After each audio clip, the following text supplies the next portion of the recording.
Hello, hello, hello mga ka-AAP!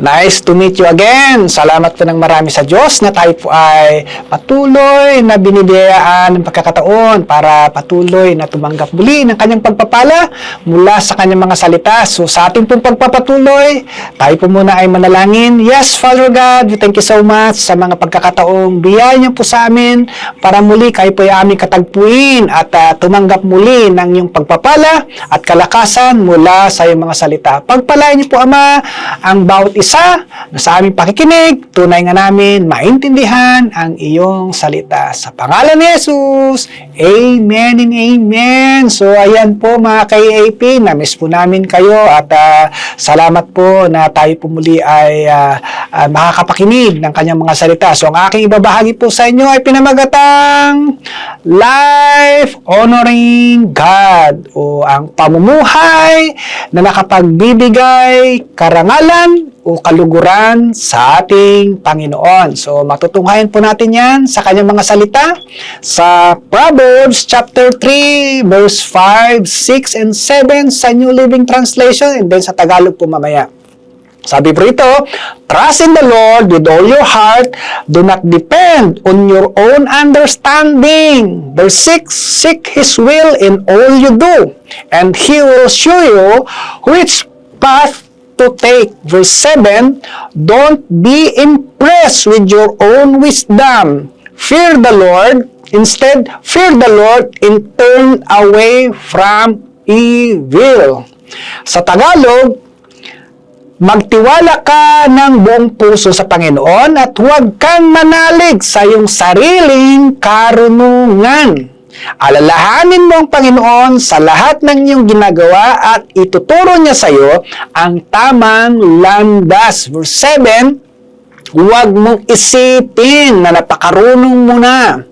Matakot ka sa Panginoon at huwag gumawa ng masama. So, pagpalain po ang pagkabasa ng salita ng Panginoon. So, mag-iwan lamang po ako ng tatlong mga bagay, pangungusap mula sa Panginoon kung paano po natin araw-araw na bibigyan ng karangalan o kaluguran ng Panginoon. So, number 1, yung kahalagahan po ng salitang pagtitiwala sa Panginoon. So, napakahalaga po na tayo po ay laging natututong magtiwala sa Panginoon dahil sa panahon po natin ngayon, napakarami pong nakakapandaya sa atin para wag lang natin pagtiwalaan ang mga pangako ng Panginoon sa ating mga buhay. At alam niyo ba, tuwang-tuwa po ang Panginoon kapag po tayo po ay natututong magtiwala. Dahil sinasabi nga ng kanyang salita na ang Diyos ay nalulugod kapag tayo po ay may pananampalataya o pagtitiwala sa Kanya. Dahil ang sino mang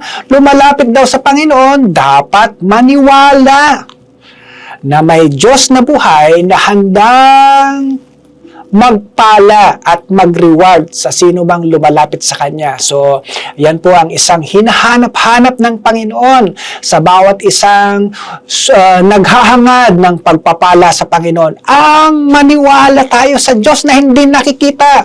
Magtiwala tayo sa Kanyang mga salita na hindi pa natin nakikita literally. Na anuman yung sinabi ng Panginoon, paniwalaan natin, pagtiwalaan natin na ito ay kanyang pangyayarihin. Pangalawa na kailangan po natin tandaan mula sa kanyang salita ay yung kahalagahan po ng pagsunod. Minsan, naniniwala nga tayo sa kanyang sinasabi pero hindi naman natin isinasagawa. So, hindi rin po natutuwa o nabibigyan ng karangalan ng Panginoon kapag ganun po dahil ang pananampalataya ay laging may kalakip na pagsunod po dyan o pagsasagawa. Kaya napakahalaga po yun na lagi po natin isa sa pamuhay. Dahil sinabi nga niya sa verse 6, alalahanin mo ang Panginoon sa lahat ng iyong ginagawa at ituturo niya sa iyo ang tamang landas. Kung sa kailangan natin maintindihan kung ano po yung mga sinasabi niya sa atin at yun lang din po ang ating hahakbangan. And then pangatlo, yung pong salitang matakot daw tayo sa Panginoon. Fear the Lord. So yan po yung pong pwede po natin pangbalanse dun po sa pagkakataon na matitempt po tayong nakakagawa ng hindi kalugod-lugod sa Panginoon. Ang pagkakaroon ng banal na takot sa Panginoon. Dahil po sa mundong ginagalawan natin, yung pong mga gawang masama, parang normal na lamang po sa bahagi ng buhay sa maraming mga tao.